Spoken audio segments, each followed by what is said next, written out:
I want to talk about what historian Timothy Snyder has said regarding the plans Trump and Vance have to deport 10 to 20 million undocumented immigrants. Professor Snyder has written books about forced deportations, and he recently asked the question: are we taking Trump's and Vance's plans seriously enough? The 10 million, 11 million, or even 20 million undocumented immigrants that Trump talks about deporting describe individuals. You have to think of them as one times 10 million, and each one means a violent and degrading situation that demoralizes not only the person being deported, but the person doing the deporting, as well as everyone who informs the authorities. Each situation involves a small instance of violence in apartment buildings, homes, and in schools all across the country that add up to a huge scale that will affect everyone. There will be violence that you see, violence that you don't see, violence that you hear about, and violence that you worry about.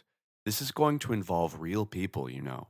Because of these kinds of numbers, someone you know will be involved, whether it's a colleague at work or a friend of a friend or your nephew's girlfriend. It's going to involve the people who you think are documented but turn out not to be documented. It's going to involve the people who themselves think they're documented but turn out not to be documented. But it will be people you know. It will break up families because 20 million American families are mixed status families. Nearly 1 in 10 US citizen children come from mixed status families. So children will be left behind with all the sadness and instability that comes with that. The government will make mistakes about who is a US citizen. That always happens when people are deported. And even if the mistakes they make are only 1% of 10 million people, that is still 100,000 individuals who will be wrongly deported. If you have a friend who lost their birth certificate, it could be them, or it could be you. Now imagine the United States is going to deport 10 million people. Who is going to do the deporting? There aren't enough federal law enforcement officers to deport 10 million people, so local police and sheriff's officers will be involved. This will mean their attention is turned to deporting people, not protecting you and your families from crime. Then think about this: how does the government find 10 million immigrants? They will have to rely on people denouncing their neighbors, their acquaintances, maybe their coworkers. Snyder says whether or not you were documented, if you come from a Latino family, you're going to be denounced, or there's a very good chance you're going to be denounced, and you're going to have to worry about who is going to denounce you.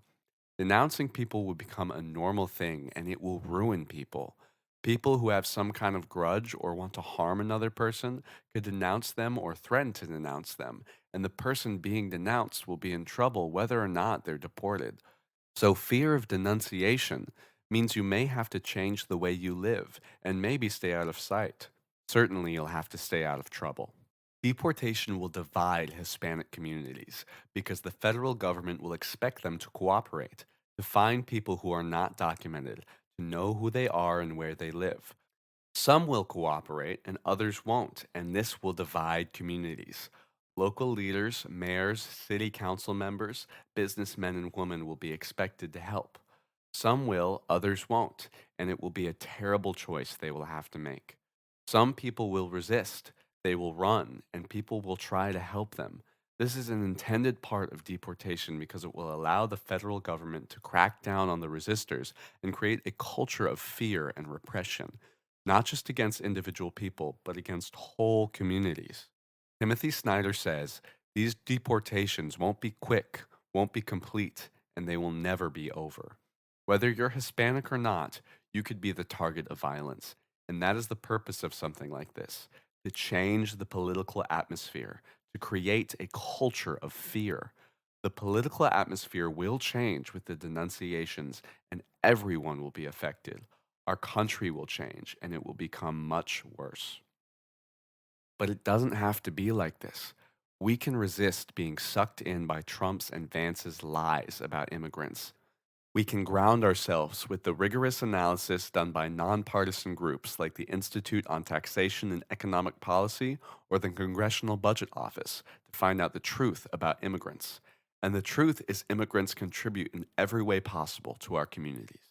They harvest our food, teach our children, care for our loved ones, and boost our economy mightily. Here's what you may not know: According to the census, 1 in 8 workers in New Mexico is an immigrant, and almost 20% of New Mexico's self employed are immigrants. Immigrants start new businesses and file patents at a higher rate than US born citizens.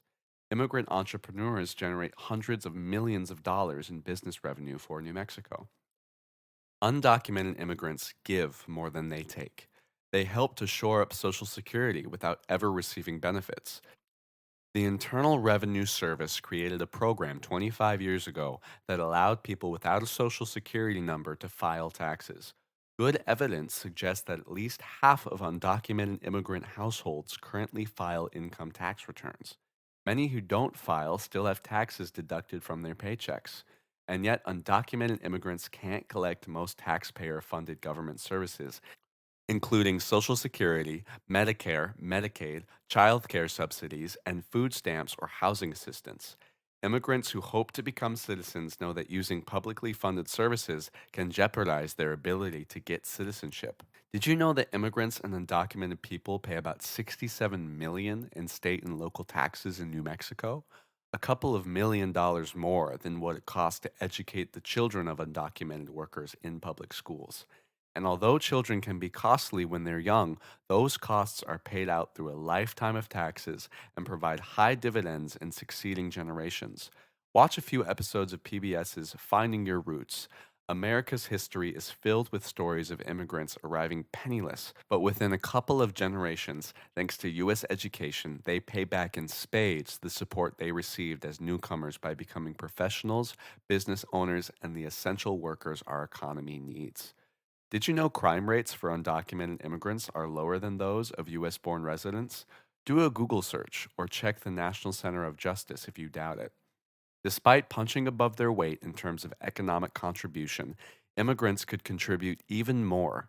Granting legal status to undocumented immigrants in New Mexico would boost their payments to our state and local governments by more than 8 million to 75 million because incomes would go up and comprehensive reform measures would require full compliance with tax law. We're missing a chance to boost our economy by not passing comprehensive immigration reform. Trump's ugly stories about immigrants and his plans to deport them are intended to create chaos and conflict to distract us from what he's doing to take away Social Security, Medicare, and everything our families need. Most of us would do whatever it takes to make a better life. We work and we pack up everything so we can provide for our families.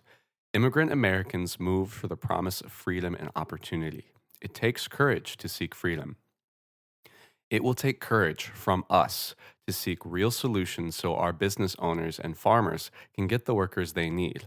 Our hardworking immigrant neighbors can live in peace, and a well staffed immigration system can keep out criminals and drugs. It will take effort from us to work together, not against each other, and to resist the politics of fear that seeks to divide us in order to rule over us. It will take honesty from us to acknowledge the reality that immigrants contribute and we all benefit. Harming them harms ourselves and harms the ability of our communities to thrive.